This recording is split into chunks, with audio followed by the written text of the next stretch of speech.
Hello students, welcome back to Johntech online platform Johntech digital.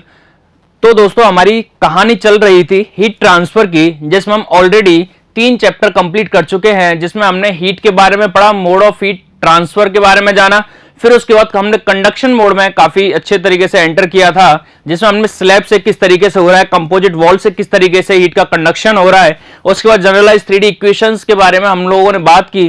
फिर उसके बाद जब हम नेक्स्ट चैप्टर पर गए तो वहां हमने फिन एक्सटेंडेड सरफेस की रिक्वायरमेंट क्यों थी और एक्सटेंडेड सरफेस से किस तरीके से आपका क्या हो रहा है, हीट ट्रांसफर हो रहा है, उन सब के बारे में बात की। तो आइए आज एक और इंपॉर्टेंट कॉन्सेप्ट की ओर आगे बढ़ते हैं, क्योंकि हम अभी तक की कहानी में जहां भी हमने जो भी एनालिसिस किया, सबको हमने क्या माना था, स्टडी स्टेट कंडीशन अज्यूम करते हुए हमने अभी तक के सारे एनालिसिस किए। स्टडी स्टेट कंडीशन का मतलब होता है कि जितनी भी मटेरियल की प्रॉपर्टीज हैं वो किसके साथ वेरी नहीं कर रही, टाइम के साथ वेरी नहीं कर रही। तो आज हम जानेंगे, अगर मटेरियल की प्रॉपर्टीज अगर टाइम के साथ वेरी करे, यानी टेम्परेचर जो है वो स्पेस कोऑर्डिनेट्स के साथ अगर टाइम का भी फंक्शन हो जाए, तो उस केस में वो हम टाइम की कैलकुलेशन किस तरीके से करने वाले हैं। और ये एक तरीके से अगर हम बात करें तो ये रियल वर्ल्ड प्रॉब्लम को डील करता है कि सपोज आपने कोई भी बॉडी को हीट किया तो वो कितने टाइम के बाद एनवायरनमेंट के टेम्परेचर के बराबर आएगा, या फिर अगर किसी भी बॉडी को आपने हीट किया है तो कितने टाइम में उस बॉडी का टेम्परेचर इतना पहुंचने वाला है। तो इन सारी इंफॉर्मेशन के बारे में आज हम बहुत अच्छे से डील करेंगे। तो यहां पर हम लोग जो भी इंपॉर्टेंट इंफॉर्मेशन है उसके बारे में जानेंगे, और वीडियो के लास्ट में हम लोग देखेंगे कि यहां से कौन कौन से इंपॉर्टेंट पॉइंट्स हैं जो आपसे डायरेक्टली अगर किसी भी लेवल का एग्जाम हो तो वहां पर आपसे पूछे जा सकते हैं, और स्पेसिफिकली जूनियर लेवल के एग्जाम में यहां से इंपॉर्टेंट कॉन्सेप्ट, इंपॉर्टेंट पॉइंट्स कौन से बनते हैं। तो आइए सबसे पहले हम एक कंडीशन को अज्यूम करते हैं और बात करते हैं कि सपोज ये आपके पास एक स्फेयर है, कोई भी आपके पास एक बॉडी है, आप इसको एक पोटैटो मान सकते हो, कोई भी एक कंडीशन है जहां पर इसके अंदर 4 पॉइंट्स हैं A B C D, A B C D, और यहां पर बाहर इसका सरफेस, इसका टेम्परेचर क्या है आपका 100 डिग्री सेल्सियस, और बाहर एटमॉस्फेयर का टेम्परेचर है आपका 30 डिग्री सेल्सियस। तो t बराबर 0 सेकेंड पर हमने देखा कि इस पॉइंट ए का, पॉइंट बी का, पॉइंट सी का, पॉइंट डी का क्या है, टेम्परेचर सेम है। और जब पूरी किसी भी बॉडी के अंदर सारी प्रॉपर्टीज हर जगह पर सेम होती है, तो मतलब हम इसको क्या बोल सकते हैं, टेम्परेचर क्या है इस बॉडी के अंदर, यूनिफॉर्म है।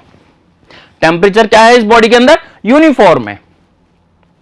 तो अब देखेंगे, जैसा कि हमें पता है कि हीट क्या होगा, यहां पर देखो, अगर इस पॉइंट डी का टेम्परेचर क्या है 100 है, और जो कि डायरेक्टली बाहर एटमॉस्फेयर से क्या हुआ है, एक्सपोज हुआ है, जहां का टेम्परेचर 30 डिग्री सेल्सियस है, तो क्या होगा माय डियर फ्रेंड्स, यहां पर होगा आपका हीट का फ्लो। क्यों? क्योंकि यहां पर हमें क्या मिल गया, टेम्परेचर डिफरेंस मिल गया। अब जहां वो हमें टेम्परेचर डिफरेंस मिला 100 से 30 की ओर, तो t बराबर 1 सेकेंड पर क्या हो जाएगा, सपोज t बराबर 1 सेकेंड पर यहां पर क्या कंडीशन हो गई, इसने कुछ अमाउंट इधर ट्रांसफर कर दी, तो इसका टेम्परेचर सपोज यहां पर हो गया 90 डिग्री। 90 डिग्री किसका, पॉइंट डी का, और जबकि बाकी के पॉइंट का टेम्परेचर क्या रहने वाला है, सेम। अब यहां पर ध्यान दीजिए, इस बॉडी के अंदर की बात हो रही है। अब इस बॉडी के अंदर इस पॉइंट सी को फिर से यहां से लेकर यहां तक क्या दिखा, टेम्परेचर का डिफरेंस दिखा। अब इस बॉडी के अंदर फिर से यहां तक टेम्परेचर का डिफरेंस दिखा, तो फिर क्या होगा, फिर अगले ही सेकंड में यहां से यहां तक भी क्या होगी, हीट का ट्रांसफर होना स्टार्ट हो जाएगा। क्यों? क्योंकि यहां पर भी इनको क्या मिल गया, टेम्परेचर डिफरेंस, टेम्परेचर डिफरेंस। तो समझो ये फिर अगले ही सेकंड पर, और जबकि साइमल्टेनियसली यहां से क्या हो रहा होगा, बाहर की ओर हीट का ट्रांसफर। अरे यार, बाहर तो टेम्परेचर डिफरेंस चल ही रहा है ना यार, क्योंकि ये 90 डिग्री जो है वो 30 से तो अभी भी ज्यादा है।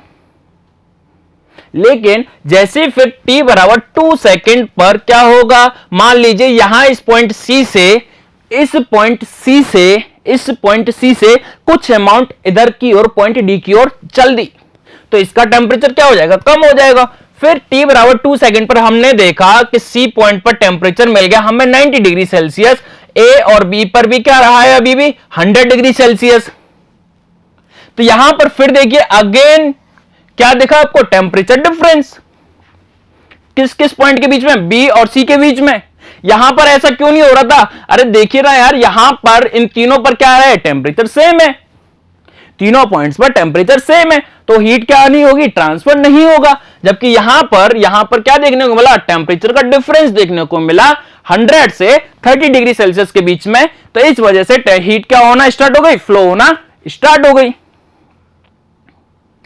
चलिए सर, t बराबर 2 सेकंड पर हम लोग पहुंच गए। यहां पर फिर हमने देखा B और C के बीच में भी टेम्परेचर डिफरेंस हमें देखने को मिला, तो B भी यहां पर भी क्या होना स्टार्ट हो जाएगा, हीट का ट्रांसफर होना स्टार्ट हो जाएगा।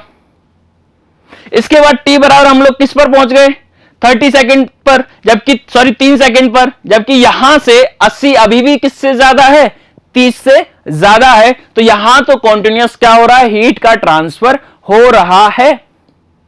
जब t बराबर 3 सेकंड पर पहुंचे तो यहां से B पॉइंट से C की ओर चले थे, C से D की ओर चले थे, तो हमने देखा कि B पर टेम्परेचर 90 हो गया, यहां 80 हो गया, यहां 70 हो गया। तो फिर यहां पर क्या देखने को मिल गया आपको, अगेन टेम्परेचर डिफरेंस। तो अगेन फिर से क्या होने लग जाएगा, इस पॉइंट A से B की ओर क्या होना स्टार्ट हो जाएगा, हीट का ट्रांसफर। और सपोज t बराबर 4 सेकंड पर हमें क्या देखने को मिल गया, यहां पर टेम्परेचर 90, 80, 70, 60। तो एक हमने कंडीशन को अज्यूम किया है कि आपके पास कोई भी एक बॉडी है जिसके अंदर हमने 4 पॉइंट्स को माना और हम लोग एनालाइज करने की कोशिश कर रहे हैं कि टेम्परेचर किस तरीके का बिहेवियर शो कर रहा है, किसके साथ, टाइम के साथ और स्पेस के साथ। तो हमने माना हमारे पास 4 पॉइंट थे, इनिशियल t बराबर 0 सेकंड पर क्या है आपका, uniform temperature distribution, uniform temperature distribution है। और बाहर क्या होगा, इस 100 डिग्री सेल्सियस यानी D पॉइंट से यहां पर हीट का ट्रांसफर होगा। जबकि बाकी के पॉइंट में देखो कहीं भी डिफरेंस इनको नहीं मिला, तो यहां पर हीट का ट्रांसफर स्टार्ट नहीं हुआ। t बराबर 1 सेकंड पर पहुंचे तो कुछ अमाउंट यहां से ट्रांसफर हो गई, तो यहां का टेम्परेचर क्या हो गया, कम हो गया। अब जब टेम्परेचर कम हुआ तो इस C पॉइंट ने देखा कि इसका टेम्परेचर मेरे से कम है, तो ये इधर की ओर फिर से क्या होना स्टार्ट हो गया, हीट का ट्रांसफर होना स्टार्ट हो गया। A और B के लिए अभी भी सेम कंडीशन थी, क्योंकि क्या था, सेम टेम्परेचर था। जब ये वापस t बराबर 2 सेकंड पर पहुंचे तो कुछ कंडीशन इस तरीके से बनी कि यहां से बाहर तो हो ही रहा है, इसका टेम्परेचर कम हुआ और इसका फिर आगे क्या रहा, इसने देखा B पॉइंट पर पहुंचे तो B से 90 की ओर यानी B से C की ओर, फिर से इसको क्या दिखा, टेम्परेचर डिफरेंस दिखा और हीट फिर से क्या हुई, फ्लो होना स्टार्ट हो गई B से C की ओर। इसी तरीके से जब t बराबर 3 सेकंड पर पहुंचे तो यहां पर अगेन यहां पर क्या देखने को मिला, टेम्परेचर डिफरेंस देखने को मिला और इसकी वजह से यहां से यानी पॉइंट A से भी हीट का ट्रांसफर होना स्टार्ट हो गया। और t बराबर 4 सेकंड पर अगेन क्या होने लग गया, हीट का ट्रांसफर होने लग गया। तो अगर आप ध्यान से देखेंगे कि अगर कोई भी एक पर्टिकुलर टाइम इंस्टेंट को हम ले लें तो वहां पर टेम्परेचर बॉडी के अंदर किसका फंक्शन होता जा रहा है, किसी भी पर्टिकुलर टाइम इंस्टेंट के साथ। यानी t बराबर 4 सेकंड पर जो टेम्परेचर है वो किसका फंक्शन है, स्पेस का फंक्शन है। यानी हर पॉइंट पर टेम्परेचर क्या मिल रहा है, हमें अलग अलग मिल रहा है। यानी टेम्परेचर की जो प्रोफाइल है वो किस पर डिपेंड कर रही है, एक्स, वाई और जेड पर, यानी स्पेस कोऑर्डिनेट्स पर डिपेंड कर रही है। अब अगर अपन किसी एक सिंगल पॉइंट को पकड़ लेते हैं तो टाइम के साथ देखते हैं उसके साथ क्या हो रहा है। अगर सपोज आपने पॉइंट C को पकड़ा तो t बराबर, तो आप देखोगे t बराबर 0 पर 100 था, t बराबर 1 सेकंड पे यहां पे टेम्परेचर क्या होना स्टार्ट हुआ, कम होना स्टार्ट हुआ। उसके बराबर t बराबर देखिए 100, 90, 80, 70। यानी अगर आप बॉडी के अंदर कोई भी एक स्पेस कोऑर्डिनेट लो तो उस पॉइंट पर टाइम के साथ क्या हो रहा है, टेम्परेचर चेंज हो रहा है और इसी को ही हम लोग बोलते हैं my dear friends unsteady condition और ट्रांजिएंट कंडीशन। यहां पर टेम्परेचर जो है वो दोनों प्रॉपर्टीज का क्या है, फंक्शन है, यानी स्पेस कोऑर्डिनेट्स का और किसका, दोनों पैरामीटर्स का क्या है, फंक्शन है, टाइम का भी और स्पेस का भी। तो इस तरीके की प्रॉब्लम्स आपको रियल वर्ल्ड में देखने को मिलती हैं। सपोज आपने कोई मेटल की बॉल ली, उसको क्या किया, हीट किया, तो वो उसको एटमॉस्फेयर में रखने के बाद वो कितनी देर में वहां से कूल होने वाली है, कितनी देर में वहां से हीट होने वाली है, इस तरीके की प्रॉब्लम। सपोज आपने एक पोटैटो लिया, उसको माइक्रोवेव में रखा, तो कितनी अमाउंट ऑफ हीट, कितने देर में वो हीट हो जाएगा या कितनी देर में वो कूल हो जाएगा। अगर उसको आप एटमॉस्फेयर में रख देते हो, सपोज आप क्वेंचिंग करते हो, इस तरीके के जो एग्जांपल्स आपको देखने को मिलेंगे वो किसके एग्जांपल हैं, आपके अनस्टडी स्टेट कंडीशन के। तो सर अब हमें इतनी तो बात समझ में आ गई कि अनस्टडी स्टेट का मतलब है कि जो हमारा जो टेम्परेचर है या जो बॉडी की जो प्रॉपर्टीज है वो किसके साथ भी चेंज हो रही है, टाइम के साथ भी चेंज हो रही है। तो सर अब हम इनकी कैलकुलेशन किस तरीके से करने वाले हैं, तो सर अब हम इनकी कैलकुलेशन किस तरीके से करने वाले हैं। तो माय डियर फ्रेंड्स, जैसा कि हम जानते हैं जब भी कोई भी कंडक्शन की जो प्रॉब्लम आ रही थी, हम उसको सॉल्व करने के लिए हमें क्या चाहिए, टेम्परेचर की प्रोफाइल चाहिए। किसी भी स्पेस कोऑर्डिनेट पर अगर हमें टेम्परेचर की कंडीशन के बारे में पता चल जाता है कि टेम्परेचर किस तरीके से वेरी कर रहा है, तो हम लोग क्या कैलकुलेट कर सकते हैं, उससे कितनी अमाउंट ऑफ हीट ट्रांसफर हो रही है या फिर उस पॉइंट से कितनी amount of heat transfer rate change हो रही है। तो वो सारी कैलकुलेशन हम लोग कर सकते हैं। और इसके लिए हम हमेशा क्या करते हैं, हमारी जनरलाइज 3D इक्वेशन को बुलाएंगे। तो बुला लो, तो क्या हो जाएगा, जनरलाइज 3D इक्वेशन हमारे पास थी del 2t by del x square plus del 2t by del y square del 2t by del z square plus qg by k बराबर rho cp by k del t by del tau, rho cp by k del t by dt बोल दीजिए, यानी time बोल दीजिए या tau बोल दीजिए, जिसको हम लोग ने क्या लिखा था, टाइम लिखा था। क्योंकि टाउ यहां पर इसलिए नहीं लिखा है क्योंकि टाउ को हम आगे चल के टाइम कांस्टेंट से डिफाइन करेंगे, इसलिए मैंने यहां पर टी लिखा है। टाइम कांस्टेंट से हम लोग आगे चल के डिफाइन करेंगे, इस वजह से इसको यहां पर टी लिख दिया है।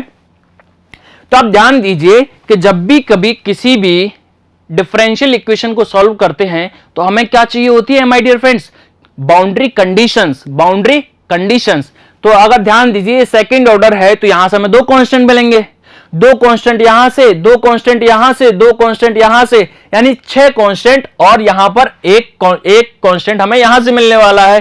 क्योंकि अगर इस पूरी इक्वेशन को अगर हम सॉल्व करेंगे तो हमें तकरीबन 7 कांस्टेंट हमें मिलने वाले हैं, 7 कांस्टेंट हमें मिलने वाले हैं, जिनको सॉल्व करने के लिए हमें 7 से ज्यादा बाउंड्री कंडीशन की रिक्वायरमेंट होती है, जो कि पॉसिबल नहीं हो पाएगा। इसीलिए हम क्या अज्यूम कर रहे हैं, हम यहां पर कुछ अजम्पशंस लेते हैं कि सपोज यहां पर जो टेम्परेचर है वो किसका फंक्शन है, ओनली एक्स और टी का फंक्शन है, यानी केवल एक ही डायरेक्शन में, एक ही स्पेस कोऑर्डिनेट पर और किस पर, टाइम पर डिपेंड कर रहा है, और टाइम पर डिपेंड कर रहा है। तो क्या हो जाएगा, यहां पर y कोऑर्डिनेट 0, z कोऑर्डिनेट 0, और हम ये भी अज्यूम कर रहे हैं कि उस बॉडी के अंदर केवल क्या हो रहा है, हीट का ट्रांसफर हो रहा है, उसके अंदर कोई भी ना तो कोई न्यूक्लियर रिएक्शन हो रही है, ना ही कोई वहां पर हीट का जनरेशन हो रहा है।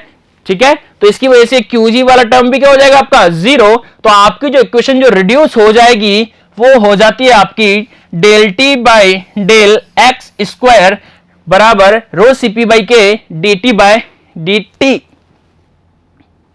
तो यहां से हम लोग अगर इक्वेशन को डिफाइन करें तो हमारे पास इन वैल्यूज को इधर ले जाओ, और ky रो cp को हम पहले ही डिफाइन कर चुके हैं।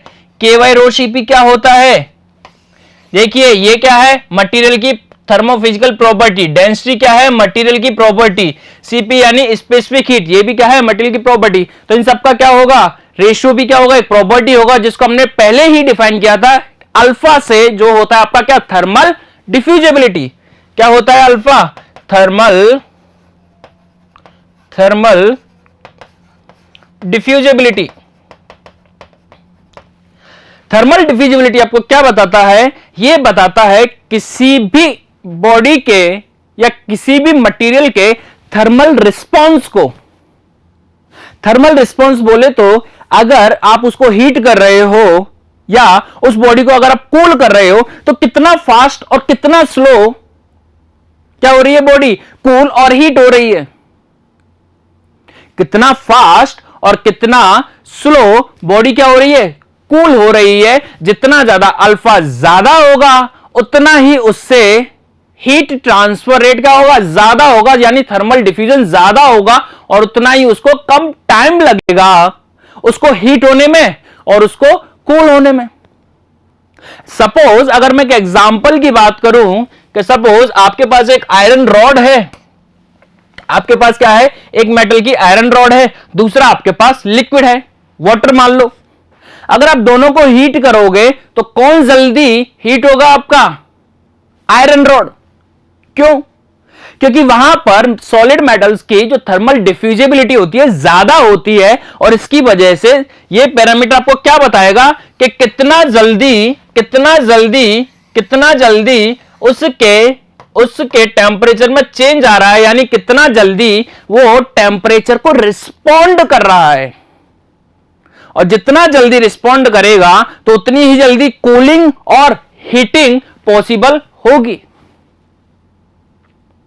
तो बेसिकली ये अल्फा जो है क्या है, आपका थर्मल डिफ्यूजिबिलिटी। इसका जो मेन जो सिग्निफिकेंट होता है वो यही है। ये क्या बताता है, ये आपको बताता है क्या, thermal response of a body in unsteady state condition. My dear friends, मैंने आपको बताया अनस्टेडी स्टेट कंडीशन। अबे देखो ना यार, ये इसका कॉन्सेप्ट ही, अल्फा का कॉन्सेप्ट ही कहां पर आएगा, जब आपकी कंडीशन क्या होगी, अनस्टेडी कंडीशन। कंडीशन क्या होगी आपकी, अनस्टेडी कंडीशन। ऐसा क्यों? अबे अगर स्टडी हो गया तो स्टडी डिफाइन ही इस तरीके से है कि टाइम के साथ कोई भी पैरामीटर क्या नहीं हो रहा, चेंज नहीं हो रहा। तो जैसे ही इस इक्वेशन को देखोगे, अगर ये स्टडी स्टेट की होती तो ये पैरामीटर तो वैसे ही जीरो हो जाता, तो वहां पर आप अल्फा का कॉन्सेप्ट पढ़ते ही नहीं। तो अल्फा का कॉन्सेप्ट कहां पर आया, जहां पर आपका क्या है, अनस्टेडी स्टेट है। और ये आपको क्या बताता है, थर्मल रिस्पॉन्स के बारे में बताता है किसी भी मटेरियल के, कि वो किस तरीके से थर्मली रिस्पॉन्स करेगा जब उसको हीट, उसके अलोंग टेम्परेचर ग्रेडियंट अप्लाई किया जाता है, उसके अलोंग टेम्परेचर ग्रेडियंट किया जाता है। Higher the value of alpha will leads to higher change in with time. कहने का मतलब है जितनी ज्यादा अल्फा की वैल्यू होगी उतना ही उसका थर्मल रेस्पॉन्स क्या होगा, अच्छा होगा, उतना ही फास्ट वो क्या करेगा, या तो हीट होगा या कूल होगा।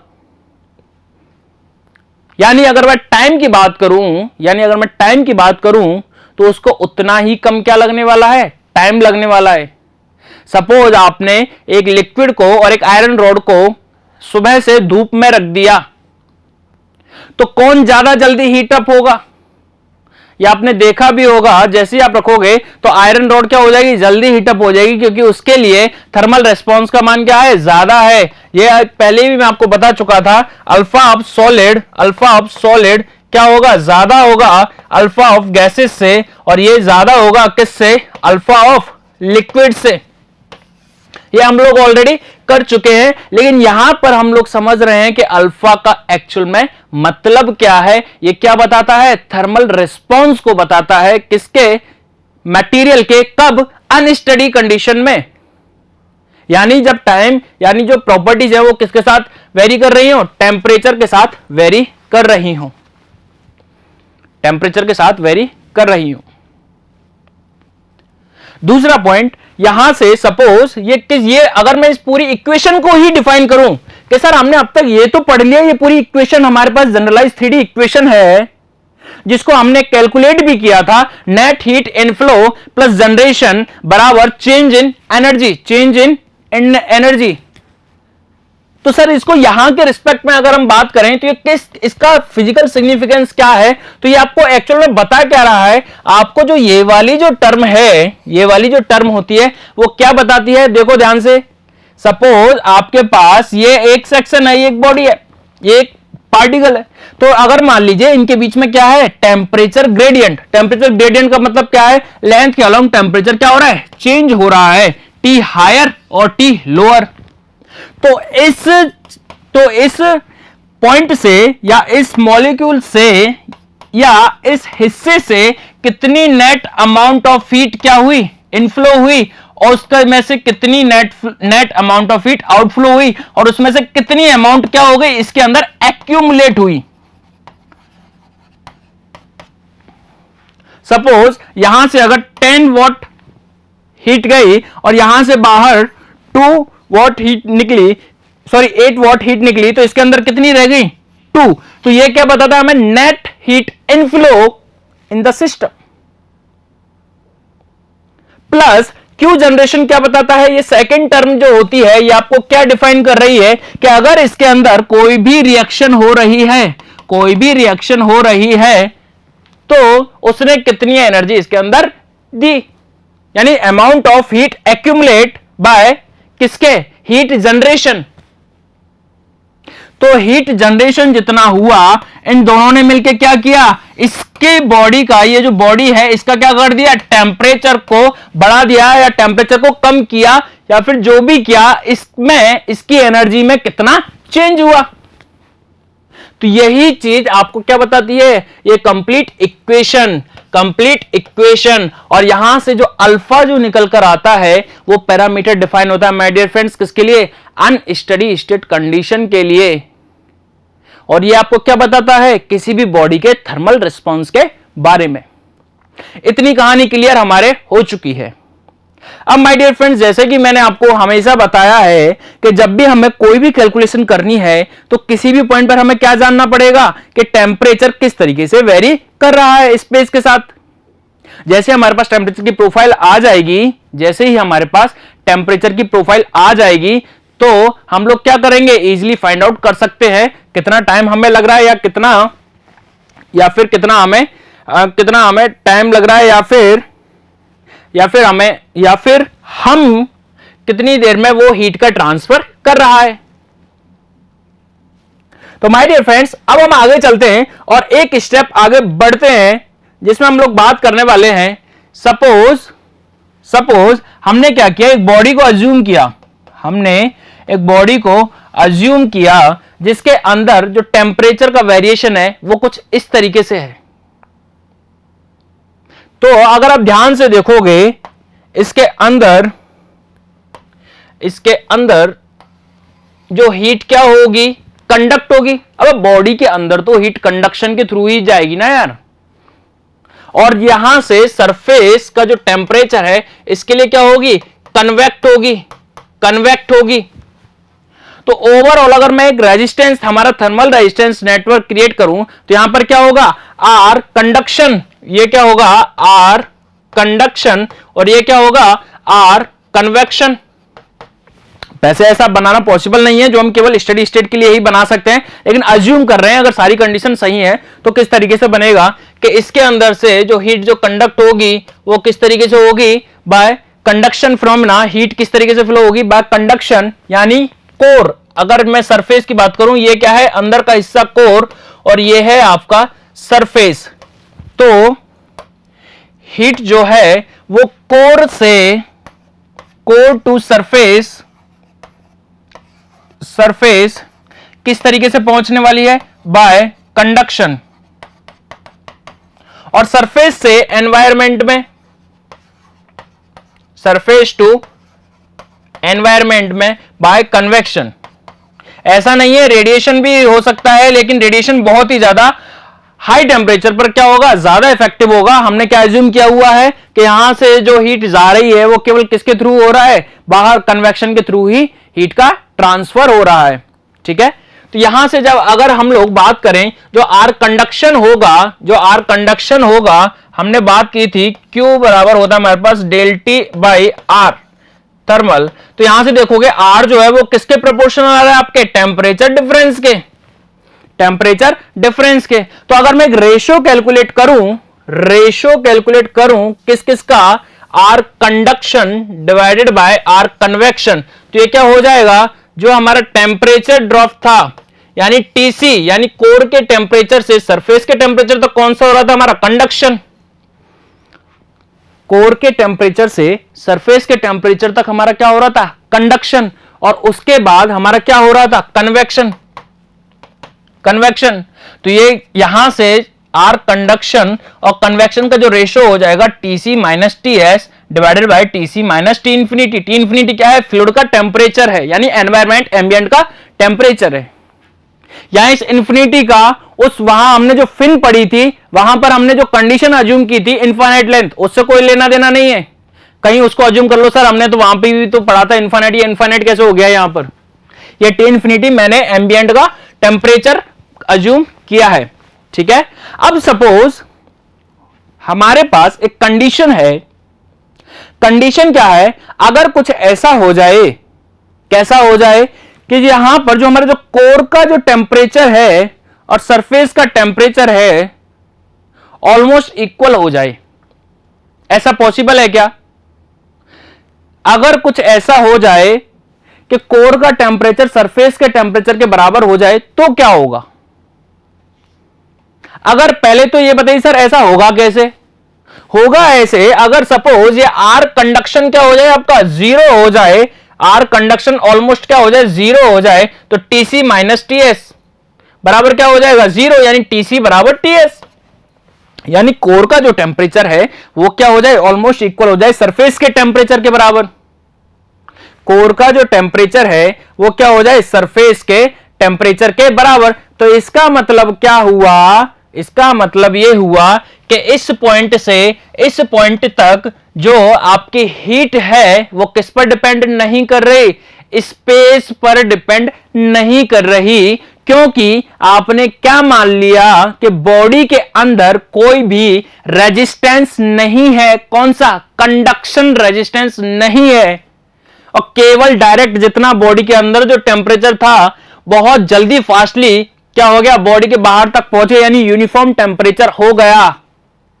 जितना कोर का टेम्परेचर था उतना ही किसका सरफेस का टेम्परेचर हो गया। तो इसके केस में ऐसी बॉडी को हम लोग बोलते हैं lumped body, lumped body. Lumped body, lumped body का मतलब है जहां पर इंटरनल कंडक्शन रेजिस्टेंस क्या हो बहुत ही कम हो, इंटरनल कंडक्शन रेजिस्टेंस क्या हो बहुत ही ज्यादा कम हो। ठीक है, as comparatively what R convection, convection resistance के। तो उसके केस में जो हमारा टेम्परेचर होगा वो किसका फंक्शन रह जाएगा, केवल टाइम का फंक्शन रह जाएगा। किसका फंक्शन रह जाएगा आपका, टाइम का फंक्शन रह जाएगा। कहने का मतलब उस बॉडी के अंदर कोई भी टेम्परेचर ग्रेडियंट नहीं है, तो ऐसी बॉडी को हम लोग बोलते हैं लंप्ड बॉडी, और उसके एनालिसिस को हम लोग बोलते हैं लंप्ड हीट एनालिसिस। क्या बोलते हैं, लंप्ड एनालिसिस। तो हमने यहां पर दो चीज देखी। सबसे पहले हमने क्या किया, एक बॉडी की जनरल कंडीशन को समझा कि जो टेम्परेचर है वो स्पेस के साथ और टाइम के साथ क्या करता है, वेरी कर रहा है, ये हमने देखा। उसके बाद फिर हमने बात की कि जब हमने हमारी जनरलाइज 3D इक्वेशन को देखा तो वहां से डिफाइन किया कि सर एक साथ इतनी सारी बाउंड्री कंडीशन लगाना पॉसिबल नहीं है, तो वहां हमने अज्यूम किया कि जो मान लीजिए कि जो टेम्परेचर है वो केवल एक्स और टाइम का फंक्शन है। उसके बाद फिर हमने एक कंडीशन अज्यूम की, यहां से हमने देखा कि एक थर्मल सर्किट अगर हम क्रिएट करें अज्यूम हाइपोथेटिकल, तो यहां से हमें एक कंडक्शन रेजिस्टेंस मिलेगा, एक कन्वेक्शन रेजिस्टेंस मिलेगा, जो कि हम लोग किसके केस में करते हैं, स्टडी के केस में करते हैं। यहां पर प्रैक्टिकली ऐसा पॉसिबल नहीं होगा, लेकिन फिर भी हमने अज्यूम किया है कि यहां से अगर हीट अंदर से चल रही है तो वो क्या होगी, कंडक्शन के थ्रू भी चलेगी, और बाहर जाके इसको कन्वेक्शन का रेजिस्टेंस देखना पड़ेगा। तो ये जो रेजिस्टेंस होगा वो किसके प्रोपोर्शनल हो जाएगा, चेंज इन टेम्परेचर, यानी कोर का टेम्परेचर माइनस सरफेस का टेम्परेचर, और सरफेस से एनवायरमेंट में जो जा रहा है इनके टेम्परेचर के डिफरेंस के बराबर। तो होगा क्या, अगर हमने यहां पर एक कंडीशन अज्यूम कर ली कि हमारा जो आर कंडक्शन जो है वो क्या हो जाए, जीरो हो जाए, ऑलमोस्ट जीरो हो जाए, मतलब इसकी थर्मल कंडक्टिविटी सपोज बहुत ज्यादा हो जाए कि मतलब यहां पर रेजिस्टेंस को देखने को नहीं मिला, और जैसे ही यहां पर जो भी इसका टेम्परेचर था वो फटाफट जाके क्या हो गया, सरफेस का टेम्परेचर हो गया। तो ऐसा कब पॉसिबल है, जब इंटरनल कंडक्शन रेजिस्टेंस क्या हो जाए, बहुत ही कम हो जाए। अगर ऐसा हो जाता है तो हमारे पास मतलब बॉडी के अंदर कोई भी क्या नहीं बचा, टेम्परेचर ग्रेडियंट नहीं बचा, टेम्परेचर स्पेस के साथ चेंज नहीं हो रहा था। उसी कंडीशन में मतलब जो टेम्परेचर जो बचा वो केवल किसका फंक्शन बचा, टाइम का फंक्शन बचा। वो केवल किसका फंक्शन बचा, टाइम का फंक्शन बचा। ऐसी बॉडी को हम लोग क्या बोलते हैं, लम्प्ड बॉडी। और इस तरीके के एनालिसिस को जो हम आगे करने वाले हैं उसको हम लोग बोलते हैं लम्प्ड एनालिसिस। तो लम्प्ड एनालिसिस करने के लिए सबसे जरूरी फैक्टर है जो हमें बताएगा कि हम लम्प्ड एनालिसिस की ओर जा सकते हैं या ये नहीं। कहीं पता चला आपने लम्प्ड एनालिसिस कर लिया, अज्यूम कर लिया, लेकिन बॉडी के अंदर क्या था, टेम्परेचर ग्रेडियंट प्रेजेंट था। पॉइंट टू पॉइंट जाकर किसी भी बॉडी के अंदर पॉइंट ए पर पॉइंट बी पर क्या हो रहा था, टेम्परेचर का डिफरेंस हमें देखने को मिल रहा था। उसके केस में लम्प्ड एनालिसिस वैलिड नहीं होगा। तो सर हमें यह पता कैसे चलेगा कि हम लोग यहां पर लम्प्ड एनालिसिस लगाएंगे या नहीं। अब ये लम्प्ड एनालिसिस क्या होता है हम आगे बात करेंगे। तो लम्प्ड एनालिसिस लगाएंगे या नहीं वो बताएगा आपको ये पैरामीटर, और इस पैरामीटर का नाम होता है my dear friends Biot number. कौन सा, Biot number. Very very important parameter number 1। कहां से, अनस्टडी स्टेट कंडीशन से। बायोट नंबर मतलब बायोट नंबर बताता है R conduction divided by R convection. अब ये कौन सा कंडक्शन था, इंटरनल कंडक्शन रेजिस्टेंस। और ये कौन सा कन्वेक्शन था, एक्सटर्नल कन्वेक्शन रेजिस्टेंस। मतलब सपोज ये आपकी अगर बॉडी है तो इस बॉडी से बाहर की ओर जो रेजिस्टेंस है वो कौन सा है, आर कन्वेक्शन। और इस बॉडी के अंदर जो कोर से सरफेस तक जो पहुंचना है किसका, हीट का, वो कौन सा रेजिस्टेंस होगा, आर कंडक्शन। अगर इस बायोट नंबर की वैल्यू क्या होगी, लेस देन 0.1, लेस देन 0.1, तो माय डियर फ्रेंड्स ये कहलाएगा लम्प्ड बॉडी। और हम लोग जो भी एनालिसिस करेंगे वो कहलाएगा लम्प्ड एनालिसिस।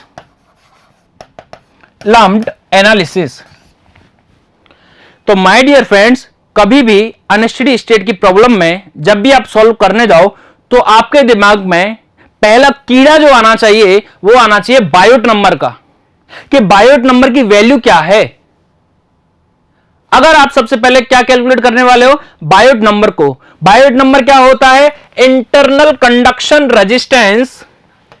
अगर मैं बात करूं बायोट नंबर को डिफाइन करूं, बायोट नंबर क्या होता है, इंटरनल कंडक्शन रेजिस्टेंस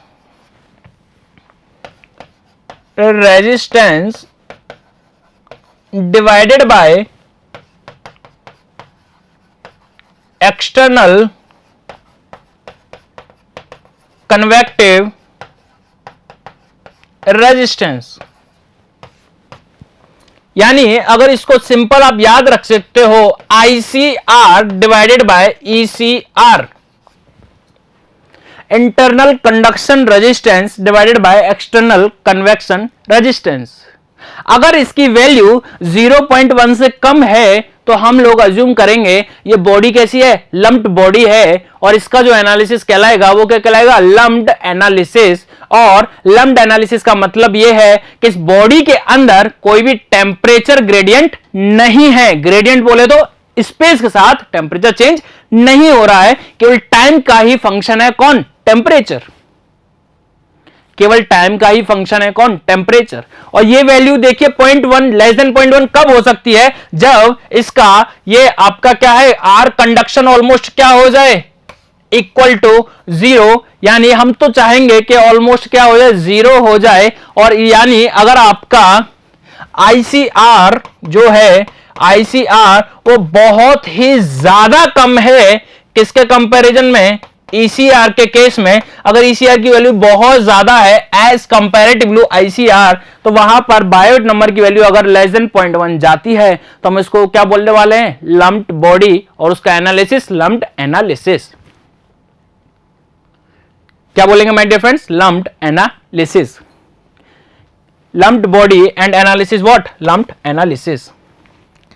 तो अगर हम इस बायोट नंबर की वैल्यू कैलकुलेट करें तो उसको कैलकुलेट करने के लिए डायरेक्ट फॉर्मूला हम लोग यूज करेंगे HLC upon K solid, HLC upon K solid. यहां पर LC क्या है आपकी, कैरेक्टरिस्टिक लेंथ, कैरेक्टरिस्टिक लेंथ जो कि कैलकुलेट होती है आपकी volume divided by surface area, volume divided by surface area, volume divided by what, surface area. अब ये कैसे आया, ICR, यहां से देखो resistance, internal conduction resistance, conduction resistance हम लोग कैसे कैलकुलेट करते हैं, कंडक्शन रेजिस्टेंस हम लोग किस तरीके से कैलकुलेट करते हैं, L upon KA, L upon KA। जबकि convection resistance 1 upon HA, 1 upon HA। जब आप इनका रेशियो निकालोगे, यहां पर याद रखेंगे LC क्या है आपकी कैरेक्टरिस्टिक लेंथ, तो ये क्या हो जाएगा HS upon K solid, K solid, K solid. याद रखेंगे यहां पर जो कंडक्टिविटी है वो किसकी है, सॉलिड की है। इसी तरीके का फॉर्मूला आपको देखने को मिलेगा नसेल्ट नंबर के अंदर, वहां पर जो कंडक्टिविटी यूज होती है वो किसकी होती है, फ्लूइड की यूज होती है। जब हम उस पर आएंगे उसके बारे में बात करेंगे। तो यहां से हमने एक इंपॉर्टेंट पॉइंट पर पहुंच गए कि सर कि अगर किसी बॉडी के अंदर टेम्परेचर ग्रेडियंट प्रेजेंट नहीं है, मतलब उसका इंटरनल कंडक्शन रेजिस्टेंस अगर ऑलमोस्ट 0 के बराबर है, तो वो बॉडी क्या कहलाती है, लम्प्ड बॉडी कहलाती है। मतलब वहां पर जो टेम्परेचर है केवल किसका फंक्शन है, टाइम का फंक्शन है। तो अब माय डियर फ्रेंड्स मुझे एक बात बताइए, जब भी हम बात करते हैं जनरलाइज 3D इक्वेशन की, तो वहां से हम लोग क्या कैलकुलेट करते हैं, बाउंड्री कंडीशन लगाकर वहां से हम लोग टेम्परेचर की प्रोफाइल फाइंड करते हैं। अभी हमने बात की किसके बारे में, अभी हमने बात की थी यहां पर इसके बारे में, यानी alpha del 2t divided by del x square बराबर del T by del T, यानी टाइम। तो हम लोग क्या करना चाहिए, वैसे तो इसको सॉल्व करेंगे, बाउंड्री कंडीशन लगाएंगे, टेम्परेचर की प्रोफाइल आ जाएगी और उसको सॉल्व कर लेंगे। क्या हम इसको लगा सकते हैं क्या, यहां पर किसके केस में मैं बात कर रहा हूं, लम्प्ड एनालिसिस, लम्प्ड एनालिसिस। इस लम्प्ड एनालिसिस के केस में क्या हम इस इक्वेशन को आगे सॉल्व कर सकते हैं क्या? माय डियर फ्रेंड्स ध्यान से देखिए, आपने अभी अभी अज्यूम किया है कि इस बॉडी के अंदर क्या नहीं है, कोई भी टेम्परेचर ग्रेडियंट नहीं है।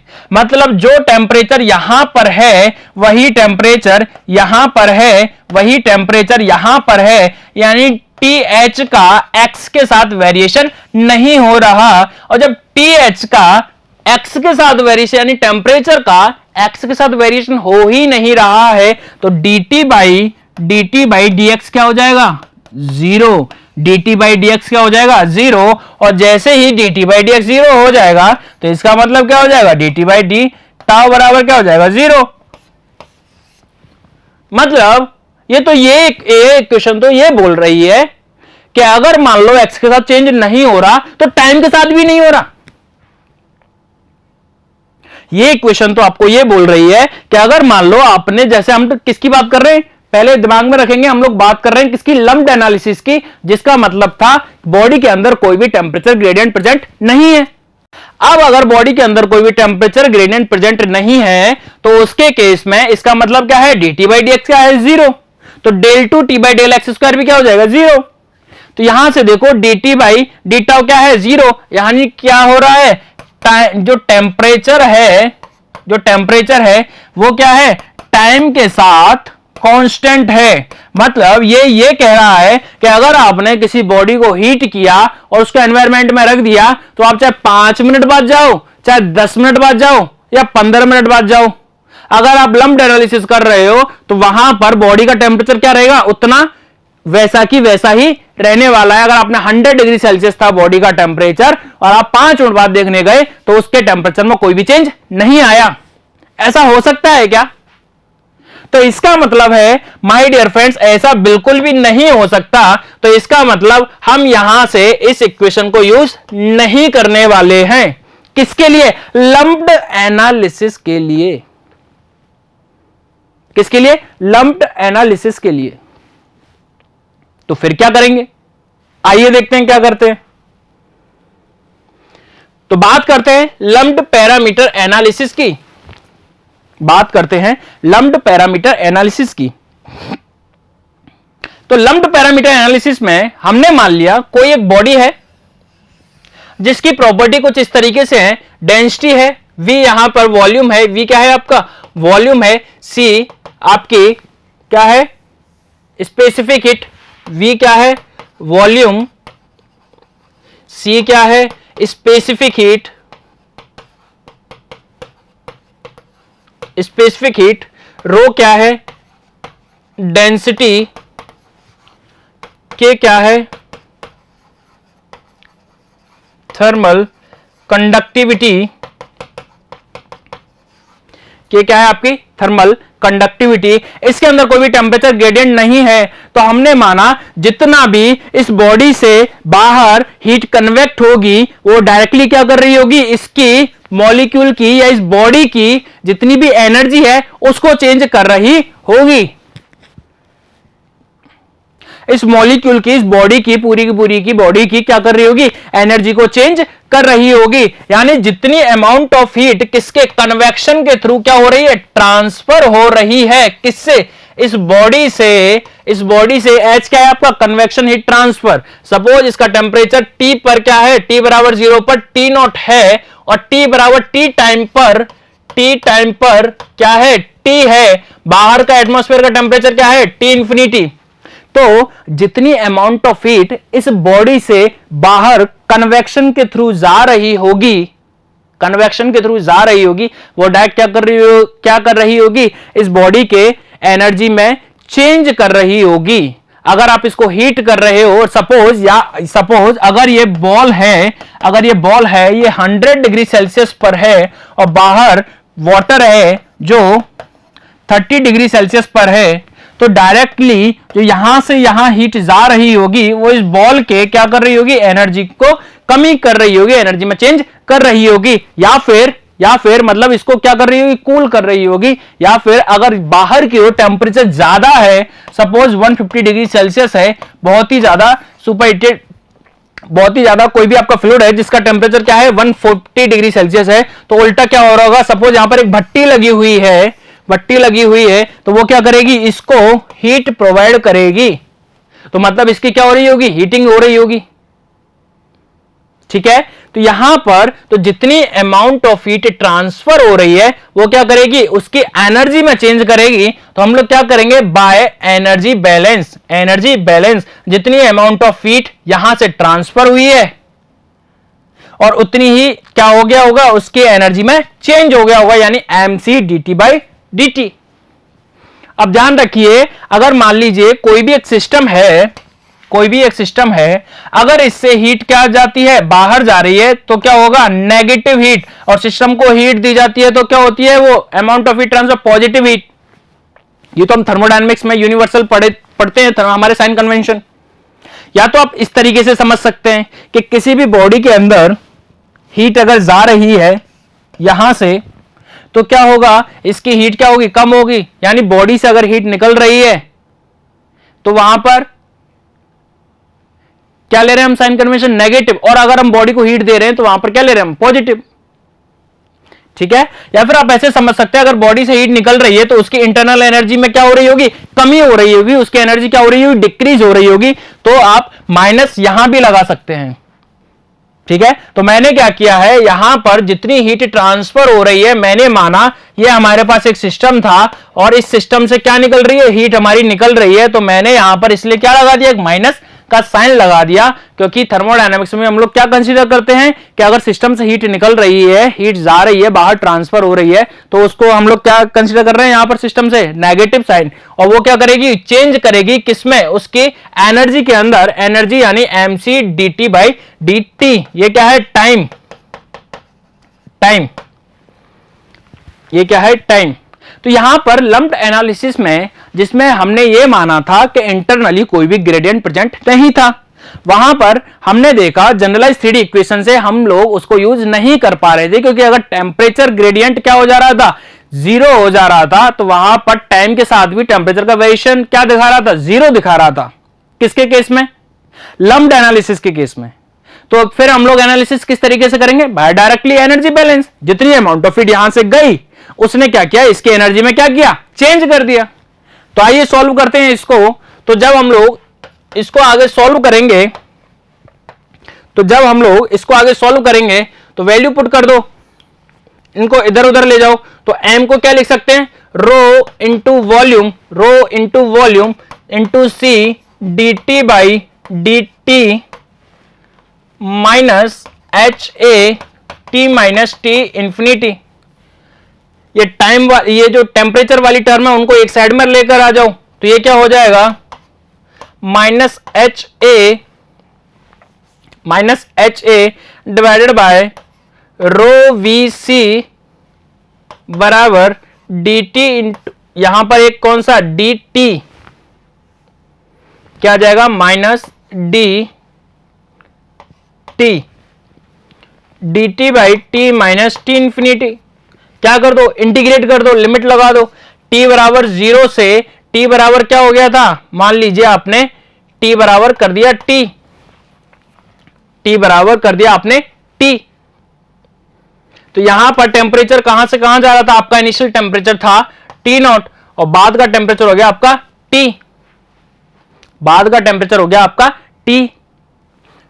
तो इसको सॉल्व करेंगे तो क्या हो जाएगा आपके पास, इस माइनस को इधर ले आओ तो इसकी लिमिट क्या हो जाएगी, चेंज हो जाएगी, यानी अगर आप इसको सॉल्व करोगे तो ये आ जाएगा आपका ln T0 minus T infinity divided by T minus T infinity बराबर क्या आ जाएगा, H A by rho V C into T.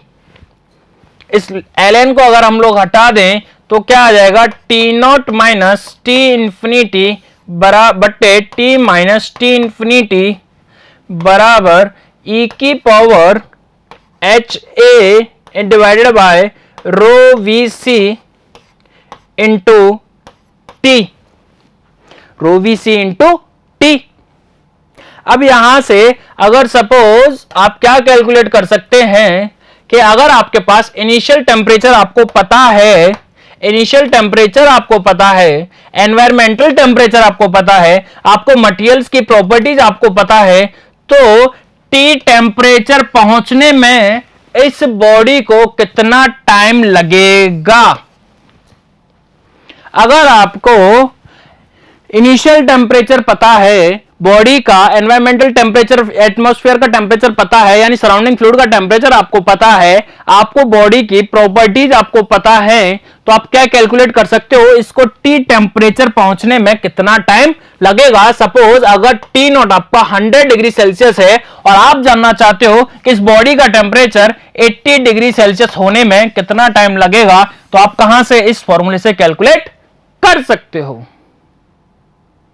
तो very important my dear friends, ये फॉर्मूला क्या हो जाएगा, very important, T naught minus T infinity divided by T minus T infinity बराबर e की power H A upon rho V C P, C बोल दो या सीपी बोल दो, rho V C into T.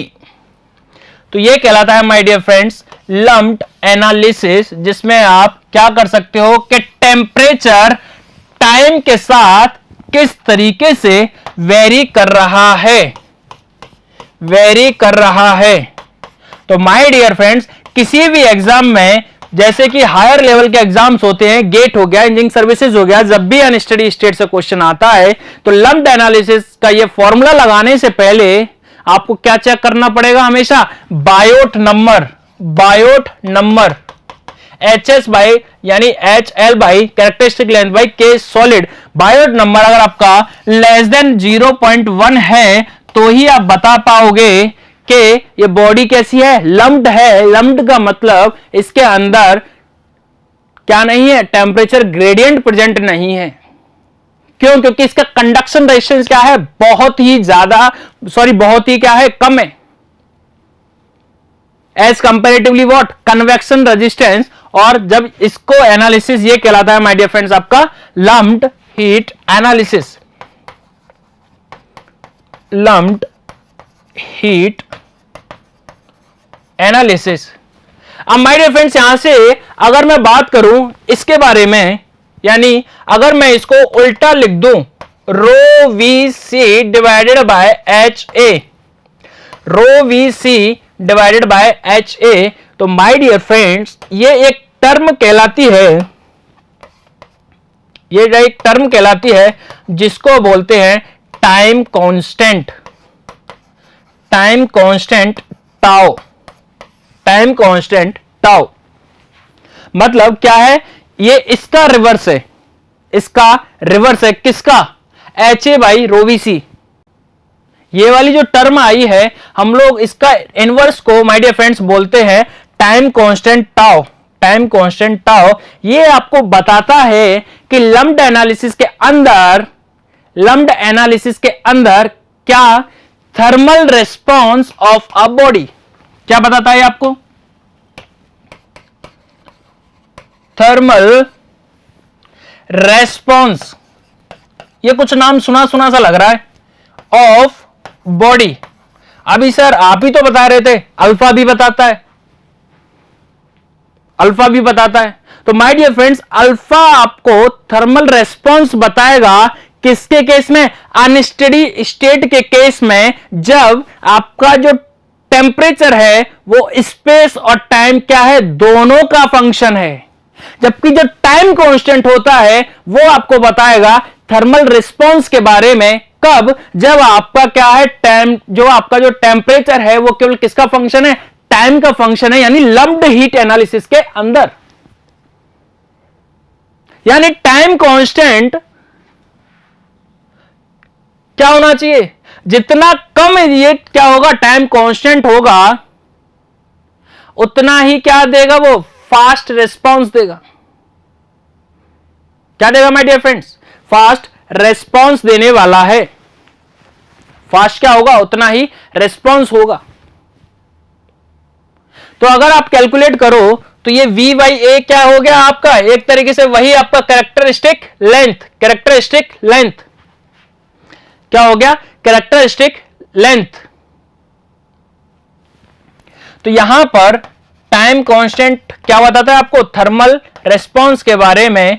जो V बाई ए हो गया वो क्या बताएगा आपका, वो बताएगा आपका किसके, कैरेक्टरिस्टिक लेंथ के बारे में। और इसीलिए आपने, अगर मैं एक एग्जांपल की बात करूं, क्या होना चाहिए, ये टाइम कांस्टेंट जितना ज्यादा कम होगा वो थर्मली क्या करेगा, उतना ही ज्यादा रिस्पॉन्ड करेगा, उतना ही जल्दी क्या करेगा, रिस्पॉन्ड करेगा। तो इसीलिए जब भी कभी हम कभी किसको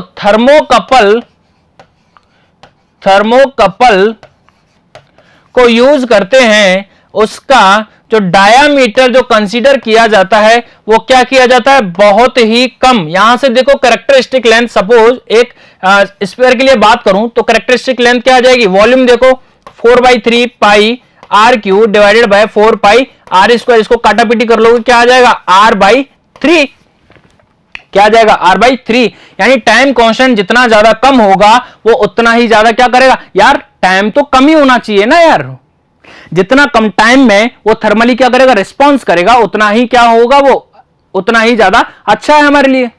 तो थर्मोकपल क्या करता है, आपका टेम्परेचर मेजरमेंट करने के लिए काम में आता है हाई टेम्परेचर गैसेस के। तो अगर हम बात करते हैं कि इस थर्मोकपल का रिस्पांस हमें बढ़ाना है, यानी थर्मल रिस्पांस हमें बढ़ाना है, तो क्या करना पड़ेगा, इस टाइम कांस्टेंट को कम करना पड़ेगा, टाइम कांस्टेंट को कम करना पड़ेगा। और टाइम कांस्टेंट को कम किस तरीके से कर सकते हैं, R/3, यानी डाया को स्मॉलर चूज करके कन्वेक्टिव हीट ट्रांसफर रेट को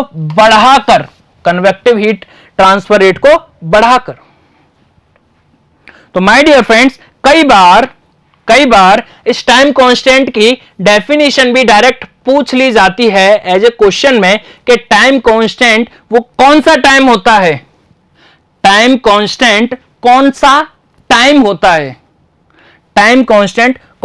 होता है। तो जब आप एक काम कीजिए, इस इक्वेशन में टाइम कांस्टेंट को किसके बराबर रख दीजिए, टी के बराबर। ध्यान से देखो क्या बोल रहा हूं मैं, इक्वेशन है हमारी T naught minus T infinity divided by T minus T infinity बराबर ई की पावर, इसको क्या लिख सकता हूं, टी अपॉन टाउ। बोलो यार, टी अपॉन टाउ लिख सकते हैं अपन इसको। तो अब मैं जानना चाह रहा हूं ये टाइम कांस्टेंट कौन सा टाइम है, तो अगर मैं इस टी की वैल्यू क्या रख दूं, टी क्या है हमारे पास, टाइम, और टाउ क्या है, टाइम कांस्टेंट। अब time constant rho V CP by H, उसी के इनवर्स को तो हमने लिखा था। तो ये कौन सा टाइम है, तो क्या कर दो, T naught minus T infinity divided by T minus T infinity बराबर ई की power tau divided by tau, काटापीटी करो।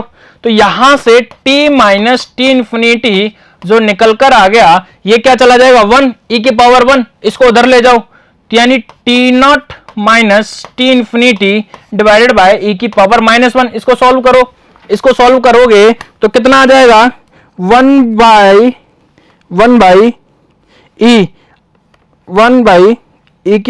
ई की पावर क्या हो जाएगा, -1। इसकी वैल्यू आएगी my dear friends T minus T infinite बराबर 0.367 T naught minus T infinity, इसका मतलब है टी माइनस टी इंफाइनाइट। अगर मैं बात करूं कि टाइम कांस्टेंट कौन सा टाइम है, तो my dear friends time constant वो टाइम है जब आपकी बॉडी का जो टेम्परेचर डिफरेंस है एनवायरमेंट के साथ, वो कितना 36.7% रह जाता है, किसका, आपके इनिशियल टेम्परेचर डिफरेंस का। यानी जो टाइम कांस्टेंट है वो टाइम है जब बॉडी का एनवायरमेंट के साथ टेम्परेचर डिफरेंस कितना रह जाता है, 36.7% रह जाता है, यानी ये इसकी वैल्यू इसके इतने 36.7% के बराबर होती है, किसके, T naught minus T infinity, जो आपका इनिशियल टेम्परेचर डिफरेंस था। अगर मैं ड्रॉप की बात को, ध्यान रखना ये क्वेश्चन में फंसते हैं, यही क्वेश्चन पूछा जाता है कि टाइम कांस्टेंट क्या होता है, तो याद रखेंगे अगर आपको डिफरेंस से पूछ रहा है तो 36.7% किसका, इनिशियल टेम्परेचर की बराबर। और अगर आपसे ड्रॉप पूछ रहा है कि कितना ड्रॉप हुआ, तो उसको 100 माइनस कर दो तो अप्रोक्सीमेट 63.7% ड्रॉप। देखो ना यार, मतलब टाइम कांस्टेंट वो वैल्यू है जब आपका टेम्परेचर इनिशियल टेम्परेचर से कितना ड्रॉप हो जाता है, टेम्परेचर डिफरेंस से 63.7% ड्रॉप हो जाता है। और अगर रहने की बात करें तो कितना रह जाता है, 36.7%। तो माय डियर फ्रेंड्स, यहां पर हमने बहुत ही इंपॉर्टेंट एनालिसिस को कंप्लीट किया है, जहां पर हमने, अगर मैं इंपॉर्टेंट अगर समराइज करूं तो हमने अभी तक अनस्टेडी स्टेट को पहले डिफाइन किया था कि जो टेम्परेचर है वो स्पेस के साथ और टाइम के साथ किस तरीके से वेरी कर रहा है। उसके बाद हमने देखा कि हम जनरलाइज 3D इक्वेशन को यूज नहीं कर सकते थे, किसके लिए, लम्प्ड हीट एनालिसिस के लिए। लम्प्ड क्या था हमारे पास, लम्प्ड वो बॉडी थी जिसके अंदर कंडक्टिव रेजिस्टेंस क्या हो रहा है, ऑलमोस्ट 0 के बराबर हो रहा है, और उसके अंदर क्या हो रहा है, कोई भी टेम्परेचर ग्रेडियंट प्रेजेंट नहीं है। वो हमें कैसे पता चलेगा, bye calculating the Biot number. Biot number क्या है, internal conduction resistance divided by external convection resistance. जैसे हमें इस बायोट नंबर की वैल्यू पता चल गई और हमें पता चल गया अगर इसकी वैल्यू क्या है 0.1 से कम है तो ये क्या कहलाएगा, लम्प्ड बॉडी। और एनालिसिस इसका जो भी हम करेंगे वो कहलाएगा हमारे पास लम्प्ड हीट एनालिसिस। तो उसको कैलकुलेट करने के लिए हमने देखा हमारी जनरलाइज्ड स्टेडी इक्वेशन से पॉसिबल नहीं था, क्योंकि वहां पर टेम्परेचर ग्रेडियंट अगर 0 हो जाएगा तो वहां वो ये चीज बता रहा था कि टाइम के साथ भी टेम्परेचर चेंज नहीं हो रहा है। लेकिन प्रैक्टिकली भी हम जानते हैं ऐसा पॉसिबल नहीं है।